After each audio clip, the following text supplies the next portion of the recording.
얼마 전 한미 정상회담을 통해서 미사일 사거리와 탄두 중량 제한을 철폐하며 화력이 더욱 증폭되고 있죠. 전 세계 최초로 개발 중인 8톤급 미사일은 소형 핵폭탄과 비슷한 위력을 낸다는 무시무시한 이야기도 있는데요. 또한 중국의 왕이 외교부장이 방한한 날에 잠수함에서 미사일을 발사하는 SLBM 기술까지 독자적으로 개발에 성공해내는 쾌거를 이루면서 미사일이 탑재된 3000톤급 잠수함이 한국 땅을 지키게 되었습니다. 그런데 이렇게 연일 한국의 군사력 증강 소식이 뉴스로 보도되며 주변국들이 긴장하고 있지만 미사일 제한까지 철폐되었음에도 대한민국이 만들지 못하는 무기가 단 하나 남아있었으니 현대 전쟁에서 가장 위협적이며 어쩌면 인류 멸망을 불러올 수도 있는 핵무기가 바로 그것입니다.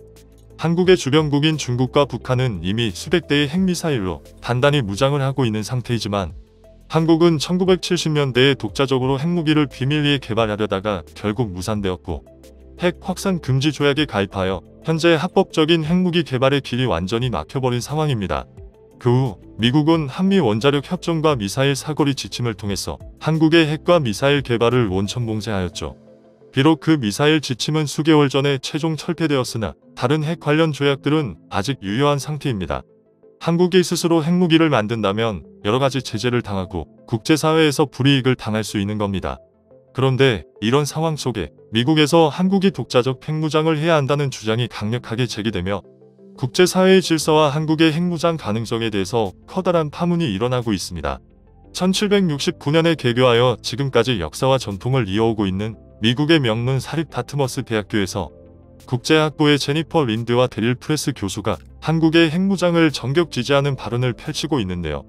이 두 교수는 전부터 동아시아의 힘의 관계에 대해서 면밀한 연구를 해와서 동아시아 전문가라고도 불립니다.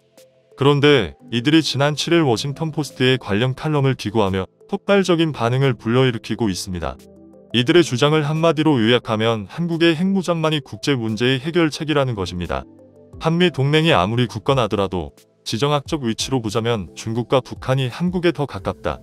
한국이 중국의 영향을 받을 수밖에 없고 이런 상황을 극복하려면 한국이 핵무장을 해야 한다.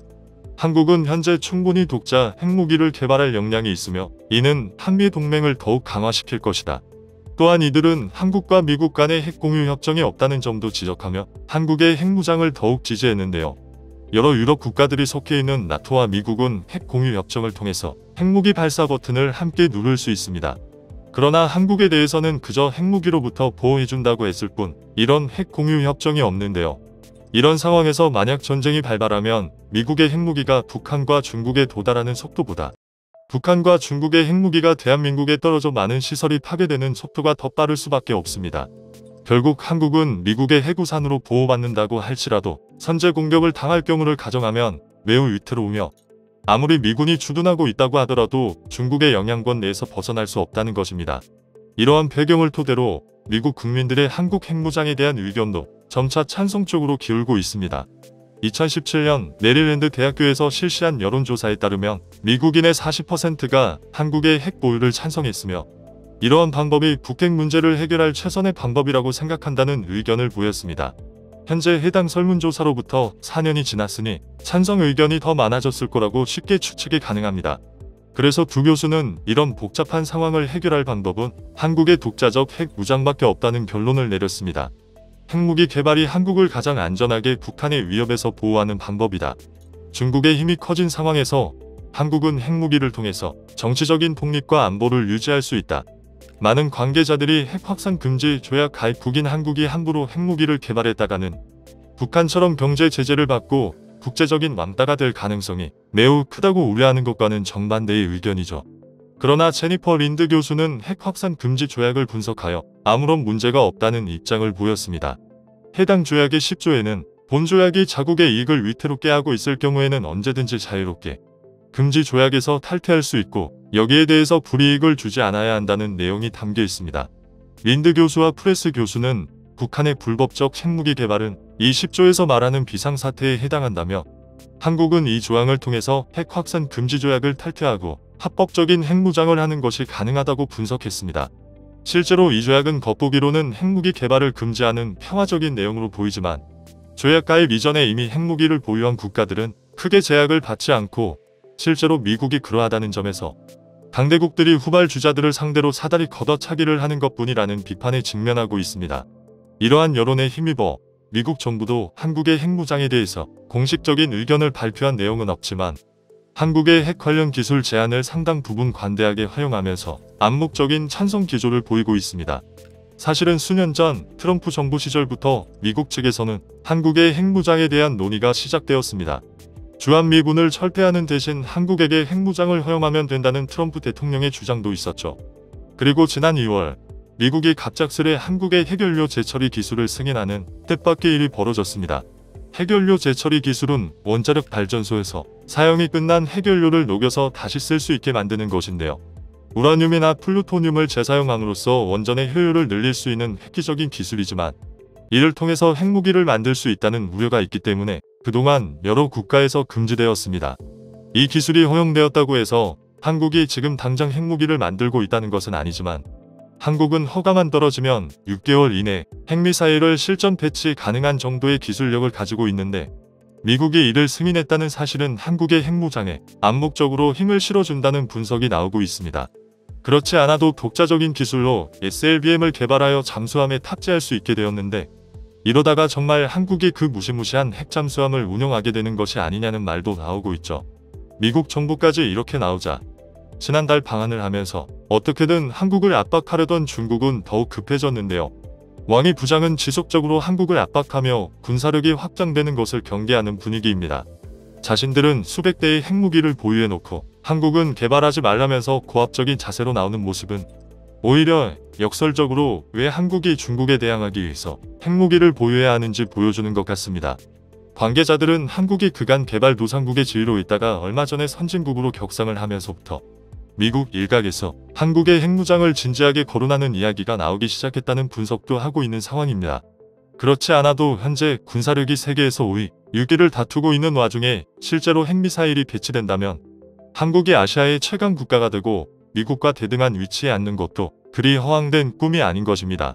과거에는 한국의 핵무장이라는 말만 나오더라도 많은 사람들이 절대 안 된다는 말을 되풀이했지만 현재 변화하고 있는 국제 질서에 따라서 미국인들과 한국인들의 의견이 점차 찬성 쪽으로 기우는 상황.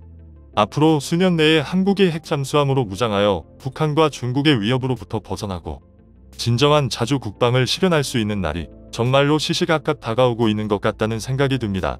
오늘의 소식은 여기까지입니다. 시청자 여러분의 댓글은 큰 힘이 됩니다. 다음번에도 유익한 영상으로 찾아뵙도록 하겠습니다.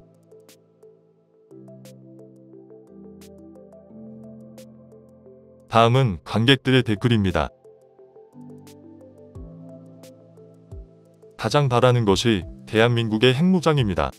눈에는 눈이 에는 이. 물론 우리나라는 정서상 절대 먼저 남을 먼저 해야 하지는 않죠.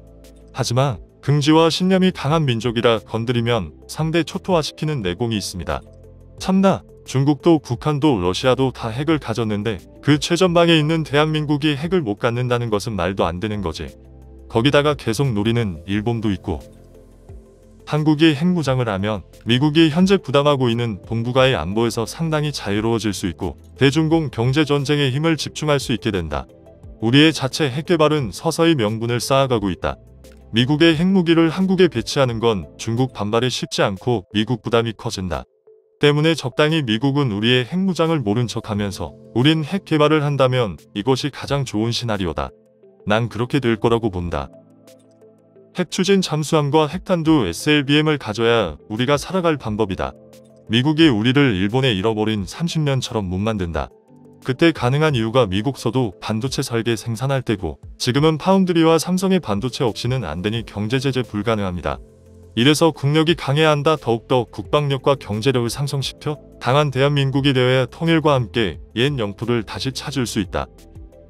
현재 한국 주변의 국가 중국, 북한, 러시아가 핵무장을 하고 있기에 한국도 핵무장한다고 해서 국제적으로 비난할 건덕지가 없다.